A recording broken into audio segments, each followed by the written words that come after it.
तो दोस्तों स्वागत है आपका द मयंक रिपोर्ट चैनल पे। दोस्तों आज का जो वीडियो है वो बिहार पुलिस 8415 के मेरिट से संबंधित है। काफ़ी विद्यार्थियों का मैसेज आया तो ही हम ये वीडियो बना रहे हैं। देखिए नोटिस आया कल ही, ठीक।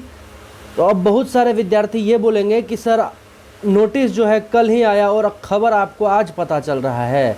तो ऐसा बिल्कुल भी बात नहीं है। खबर मुझे कल ही पता चल गया था, लेकिन सभी यूट्यूबर डाल ही रहे थे तो आप लोग को पता चल ही गया होगा, तो इस कारण से जो है मैंने कल नहीं डाला। लेकिन ये नोटिस जो है आप लोग के लिए बेहद ही इम्पोर्टेंट है। अगर इस नोटिस को आप लोग अच्छे से नहीं समझे होंगे तो आप लोग के मन में कन्फ्यूजन ज़रूर ही होगा।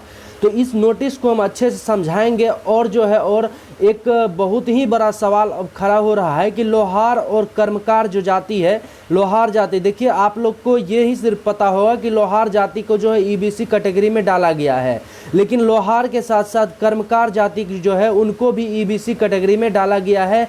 कर्मकार जाति को भी एसटी कैटेगरी में डाला गया था, लेकिन अब जो है ये दोनों ईबीसी कैटेगरी में डाल दिया गया है। तो बहुत सारे विद्यार्थियों के मन में ये सवाल है कि जब ईबीसी कैटेगरी में इसको डाल दिया गया है तो ईबीसी कैटेगरी का कटअप बढ़ेगा या फिर वही रहेगा। ठीक है, हमने जो कटअप बताया वही रहेगा। तो इसी सब के चीज़ के बारे में चर्चा करेंगे। और बहुत सारे विद्यार्थियों का ये भी सवाल है कि इसको अगर ईबीसी कैटेगरी में डाला गया तो फिर ये एसटी का कटअप घट जाएगा क्या। तो टोटल इस बारे में हम चर्चा करेंगे। बिहार पुलिस का ज़्यादा इम्पोर्टेंट है इस नोटिस से रिलेटेड और फायरमैन का कम इम्पोर्टेंट है। टोटल बातों को हम समझाएंगे, तो आप लोग जो है इस वीडियो में बने रहिए। और अगर अभी तक चैनल पर न्यू है तो चैनल को प्लीज़ सब्सक्राइब कर लीजिए और आगे भी इसी तरह के वीडियो के लिए बेल आइकन को भी आप दबा लीजिए। चलिए वीडियो को शुरू करते हैं, लेकिन उससे पहले एक ज़रूरी इम्पोर्टेंट सूचना है आप लोग के लिए। अच्छा, बिहार पुलिस के नए अभ्यर्थियों का एक सवाल था कि बिहार पुलिस के लिए बेस्ट बुक कौन सी हो सकती है। तो ये मार्केट में अवेलेबल 3 बेस्ट बुक हमने आपके लिए लाया है, जो कि आपको क्रम के माध्यम से 1, 2, 3 के माध्यम से दिख रहा होगा। ये बुक इसलिए हमको अच्छा लगा क्योंकि हमने इस बुक को पर्सनली पढ़ा। इसमें क्वेश्चन के साथ साथ बेस्ट डिस्कशन दिया गया है, जो कि लेमन लैंग्वेज में आपको समझाया गया है। तो ये आपको अच्छे से समझ में आ जाएगा। मुझे भी अच्छे से समझ में आया। ये बुक आप अपने नज़दीकी बुक स्टॉल से खरीद सकते हैं, और अगर बुक स्टॉल में ना मिले तो आप डिस्क्रिप्शन में लिंक दिया गया है अमेजन का, तो वहां से आप ये बुक खरीद सकते हैं। पर्सनली ये बुक मुझे बहुत अच्छा लगा, तो सोचा हमने आपको सुझाव दिया जाए। देखिए बिहार पुलिस 8415 सीट में ये नोटिस जो है थोड़ा भी कारगर नहीं होगा, क्योंकि देखिए इस नोटिस को हम थोड़ा सा जूम कर लेते हैं, फिर आप लोग को समझाते हैं।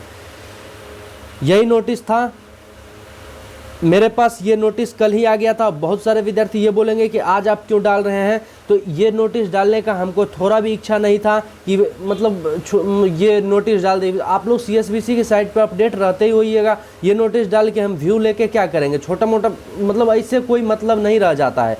तो इसलिए जो है हम समझाने के लिए, मैसेज आप लोग का काफ़ी आ रहा था, इसलिए हम समझाने के लिए आए हैं कि इस नोटिस से जो है बिहार पुलिस के ईबीसी कैटेगरी में क्या फ़र्क पड़ेगा। सबसे पहले बात ये आप समझिए कि 689 गजट संख्या जो है, इसके तहत जो है लोहार जाति और कर्मकार जाति को जो है अनुसूचित जाति यानी एसटी कैटेगरी में समाहित यानी इंक्लूड किया गया था। ठीक है, तो इस बात को ध्यान में रखिए कि यदि 23 अगस्त 2016 में ही लोहार जाति को एसटी में लिया गया था, तो इसका मतलब है कि 11,880 वाली वैकेंसी जो थी उसमें एसटी कैटेगरी में ही लोहार जाति का जो है मेरिट बना। लेकिन इस बार जो है 2020 वाला वैकेंसी जो था 8415 का, तो इसमें भी लोहार जाति को जो है एसटी कैटेगरी में ही रखा गया, और एसटी कैटेगरी में ही इसका पीटी का रिजल्ट भी दिया गया। ठीक है, रिटर्न का रिजल्ट। तो जिस कैटेगरी में आपका रिजल्ट जारी हुआ, फिजिकल भी उसी कैटेगरी में जारी होगा, अगर सही मायने में अगर देखा जाए,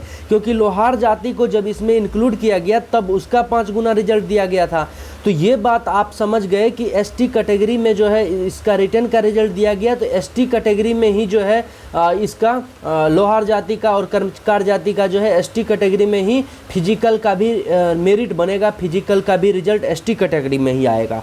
अब देखिए ये 27 तारीख को जो है 27 तारीख को सुप्रीम कोर्ट हाई कोर्ट में इसका फैसला था कि लोहार जाति को और कर्मकार जाति को जो है एसटी कैटेगरी में रखना है या नहीं। तो इसके लिए जो है 8415 को का जो मेरिट था इसको भी रोक कर रखा गया था। इसमें भी थोड़ा सा मतलब ये था कि लोहार जाति को एसटी में रिजल्ट देना है या फिर ईबीसी में देना है। तो इसमें ये विज्ञापन संख्या 121 के माध्यम से इसको समझा दिया गया है कि दिनांक 19/4/2022 को लोहार जाति को अत्यंत पिछड़ा वर्ग को पुनर्स्थापित कर दिया गया है। मतलब कि लोहार जाति और कर्मकार जाति को जो है फिर से एसटी कैटेगरी में डाल दिया गया है। तो एसटी फिर से ईबीसी कैटेगरी में डाल दिया गया है। तो ईबीसी कैटेगरी में अगर डाला गया तो ये सिर्फ फायरमैन के लिए डाला गया, 8415 में नहीं डाला गया। और अगर 8415 में डाला जाता तो यहाँ पर 8415 का भी जिक्र होता। तो अगर नहीं जिक्र है तो आप लोग सिर्फ यही अभी तक समझिए इस नोटिस के माध्यम से कि 8415 का जो कटअप है एसटी कैटेगरी का वो मतलब लोहार जाति का वो एसटी कैटेगरी में ही बनेगा। और एसटी कैटेगरी का कटअप इसलिए नहीं बढ़ेगा क्योंकि 2019 वाला वैकेंसी जो था 11,880 में, उसमें भी लोहार जाति को एसटी कैटेगरी में ही रखा गया था। तो वो कटअप जो था उसके माध्यम से जितना हमने पिछले वीडियो में एसटी कैटेगरी का कटअप बताया उतना ही जाएगा, और ईबीसी का भी जितना बताया उतना ही जाएगा, क्योंकि ईबीसी में 8415 में ईबीसी में लोहार जाति को शामिल किया ही नहीं गया है। अगर नहीं किया गया है शामिल तो फिर जो है ईबीसी कैटेगरी का कटअप उतना ही रहेगा जितना हमने बताया, क्योंकि चेंजिंग तो हुआ ही नहीं है।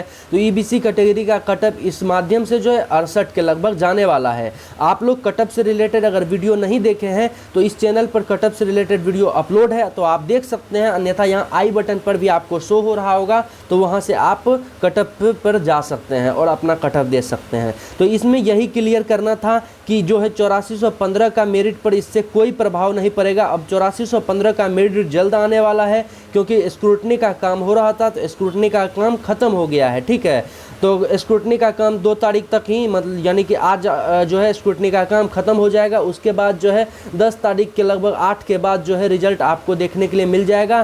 फाइनल डेट भी हम इस चैनल पर बताएंगे, तो आप लोग जो है चैनल पर बने रहिए। धन्यवाद आपका वीडियो देखने के लिए। जय हिंद।